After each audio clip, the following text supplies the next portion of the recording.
Сәлеметсіздер ме, құрметті оқушылар? Қазақстан Республикасының рәміздеріне 30 жыл толуына орай ел рәміздері ер рухы атты дайджесімізді назарларыңызға ұсынамыз.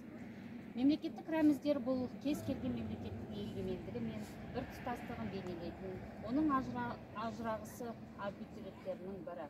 Қазақстан Республикасында мемлекеттік ту, мемлекеттік елтаңба және мемлекеттік гимн рәміздер болып табылады. Қазақстан Республикасының мемлекеттік туының авторы, Қазақстанның еңбек сіңірген қайраткері Шәкен Ниязбеков. Қазақстан Республикасының мемлекеттік елтаңбасының авторы белгілі сәулетші Жандарбек Мәлібеков пен Шоттаман Уәлиханов. Қазақстан Республикасының мемлекеттік гимнінің авторлары Шәмші Қалдаяқов, сөзін жазған Жұмекен Нәжмединов пен Нұрсұлтан Назарбаев. Осы жоғарыда айтылған әр рәмізіміз Қазақстан Республикасының барлық азаматтары мен азаматшалардың жүрегінде ойып тұрып орын алуы қажет.